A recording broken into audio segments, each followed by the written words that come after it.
At UFC London, Sean Brady defeated Leon Edwards via guillotine choke in the 4th round. Colby Covington gave his reaction to the fight and says he believes Leon should retire. He also says that Sean Brady would be an easy matchup for him. Speaking to Submission Radio, Colby said, "I kind of thought that after I fought Leon. The motivation wasn't there anymore. I mean, I could tell in the fight. Like, I broke my foot immediately and he did nothing. He didn't try and come after me. He just, tried to point Coast to a decision. So I could tell after that fight he just wasn't hungry anymore. He's made too much money. I made him too much money at that press conference. So yeah, I just don't think he's motivated anymore, and he should hang them up."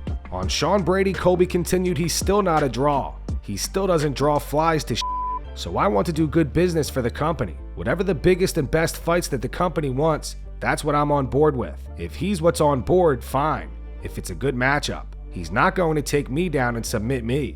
It's going to be a striking fight. And as we saw in the fight with Bilal Muhammad, we found out that kid has a glass jaw. So the fact that you've got knocked out by Bilal, that kind of shows the company everything that you're made of. You're not anything special. So if the company wants me to end the hype, no problem. It's a pretty easy matchup."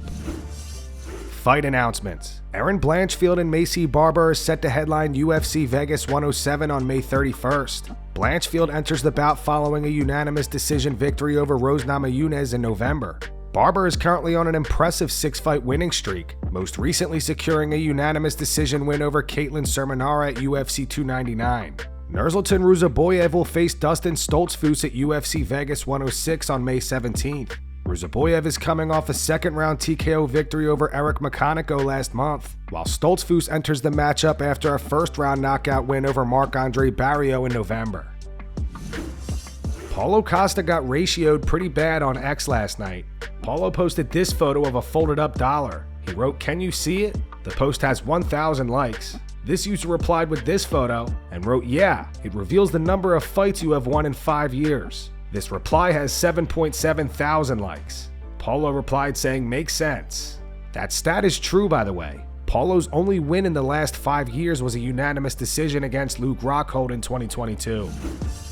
Jan Blachowicz has broken his silence since his unanimous decision loss to Carlos Ulberg over the weekend. He posted this to his Instagram. He wrote, "This camp was one of the best I've had. I missed this. Every part of this game. The welcome and support during Fight Week, UFC London from the whole UFC team was amazing. I knew you missed me, but I didn't know it was like this. Thank you." More controversy on the record. As it turns out, the approach to significant strikes doesn't align with the actual meaning. I'll leave the verdict for discussion. What happened in the stands after the announcement and what's happening online right now is pretty telling. I appreciate it, but the verdict is out there, and unfortunately it will stay on my record. We keep moving forward, going for more. Your support has been huge, and I'll remember this moment for a long time. Henry Hooft posted footage of Kamaru Usman sparring Michael Johnson.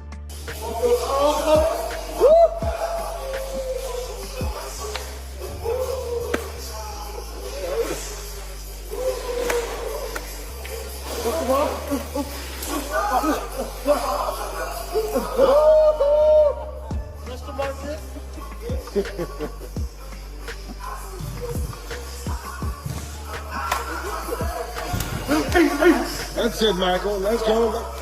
Just like back in the days. Let's go.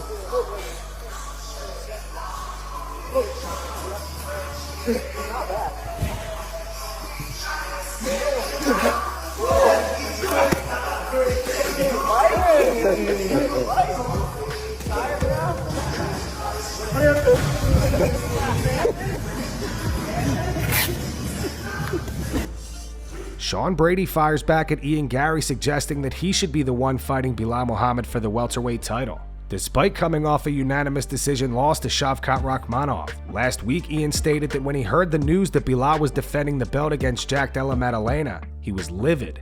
Why amn't I fighting for a title? I had a chat with my agent and I rang him when I heard when he told me about this news, and I was livid, still am to this day. You know, I had a number one contenders fight where the guy now has to get knee reconstruction and is out for a year. But you know, it's not my fault. I didn't do it. I didn't stab his knee 20-something times and boot the leg off. I'm not fighting for a world title because I'm coming off a loss and they're giving it to a guy who's been injured for a year and they think that's more exciting, but they're wrong. In an interview with Ariel Helwani, Brady responded saying, "I went out there. I took this opportunity. I heard he was bitching that he didn't get the fight with Bilal. Bro, you lost your fight. What are you talking about? You came in second place. You don't get to be rewarded for that. It made the most sense for it to be Jack. Garry is number 7 at this point, lost his last fight. I've won my last 3. Just beat a former champion who was a really good champion. I've got bigger things going on than Ian Machado Garry. I would be interested in the loser of the title fight. I'd be interested in the winner of the title fight, or I'd be interested in Shavkat." At UFC London, Kevin Holland secured a unanimous decision victory over Gunnar Nelson. This week, Kevin appeared on the Believe You Me podcast to discuss what's next for him. He expressed interest in a rematch with Stephen Wonderboy Thompson. The two previously fought in December of 2022, with Wonderboy winning via TKO due to a corner stoppage in the 4th round, after Holland suffered multiple fractures in his hand. I don't think there's anybody at 170 pounds right now that would increase my paycheck. You know what I mean? Yeah. I get paid pretty freaking hefty. A lot of people don't know that, but I get paid pretty hefty. As you should, dude. When you step in and you fight the way you do every single time, I mean, good for you, man. Thank you, brother. Thank you. But, you know, it's like, I'd like to fight anybody. I'd love, honestly, if I'm being 100% honest, no disrespect to him, because I think he's a hell of a fighter and it was a hell of a time fighting him. But I'd love to go in there and do it with good old freaking Stephen Wonderboy Thompson again, just because it was so fun the first time. I mean, I broke my hand and got my whooped at the end, but I had a blast. So I'd love to do that again, just to do it again. But yeah, if there's anybody else they want me to fight, you know, I'm pretty much down. I always wanted to fight Neil Magny just to stay active, because he's always been an active fighter, and just wanted to always see how that'd go. But I mean, I don't really have a super hit list or anything like that. I kind of like everybody at 170 pounds. So if I'm gonna be fighting somebody, it's just probably because I like the way they fight, you know. Kamaru Usman has named 3 potential opponents he'd like to face in his next fight. Usman hasn't competed since October 2023, when he lost a majority decision to Khamzat Chimaev. Still ranked number 4th in the welterweight division, Usman is focused on fighting whoever will get him back to a title shot. I feel like this is the perfect matchup, but if Kamaru Usman has to say, I want somebody before I fight for the belt, who is it? Honestly, to what makes sense would be, if I had to pick the order, I would say Brady, Shavkat, Buckley. That's what makes sense, because Brady, winner of Brady and I, we fight for the title next. Because if you look at what Sean Brady just did, you just took out a former champion. And then you fight another former champion, and if you're able, which he's not going to be, but if he's able to get through me, it's hard to deny him that he shouldn't fight for the title. Yeah. Who else in the division has a resume like that? No one, if Brady's able to do that. Sean Strickland tries Popeyes Chicken for the first time and gives it a review. All right, guys, here we are. We're at the Popeyes. And I'm a white man, and I don't know the love of chicken. And I want the love of chicken, so I come to the Popeyes. So am I going to like it? You like it? Am I going to like it? I think you're going to like it. All right, so I'm going to give it a shot, guys. I'm giving my Popeyes a shot. All right. Time to experience what black man experiences. And, you know, I'm real white. I'm a white man, dude. I eat sushi. I'm real white. I'm white trash, but I'm real white. I just want to know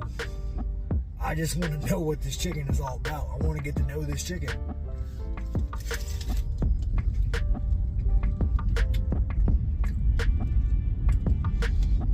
All right, that's some damn good chicken.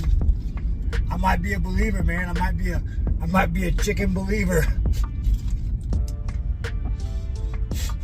That's good chicken.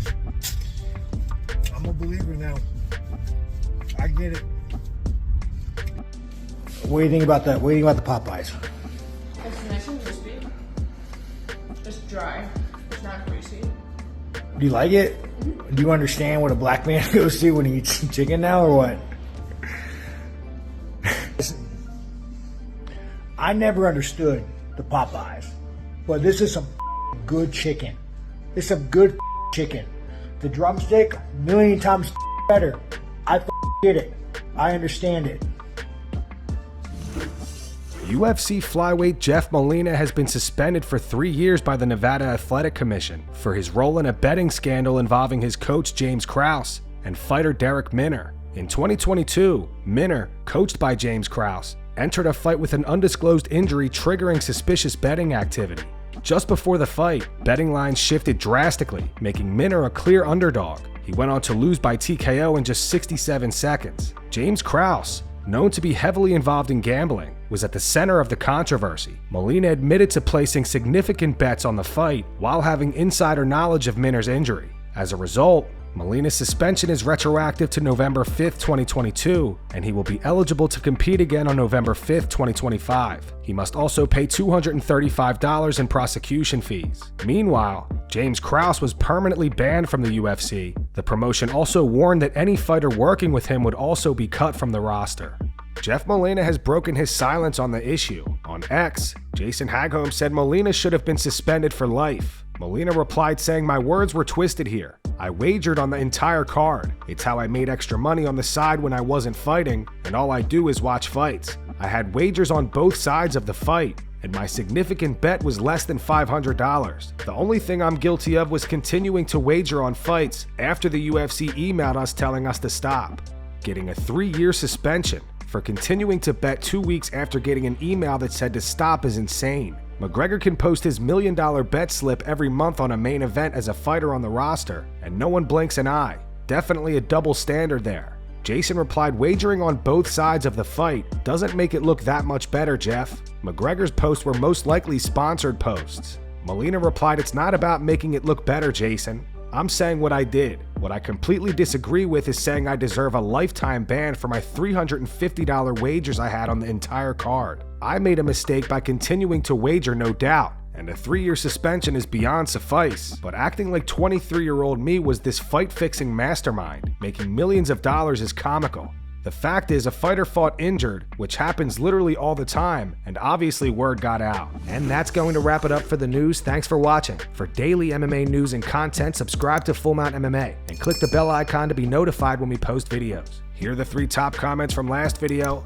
The first one's in reference to Ilia Topuria changing his nickname to La Leyenda, which translates to the legend. It's from John030197. Says Topuria getting above himself. The second one's in reference to Colby Covington going off on Paul Felder. It's from Why Use a Handle. It says Felder saying last week how nice Colby is off camera, and then this happens. Colby is on a mission to be hated by everyone. And the final one's from Gabe D2942. It says you can't just give yourself a nickname like the legend, bro. Those were the 3 top comments from last video. If you want to be featured in the next one, all you have to do is comment down below. And if you missed yesterday's news, click the video on screen right now to get caught up.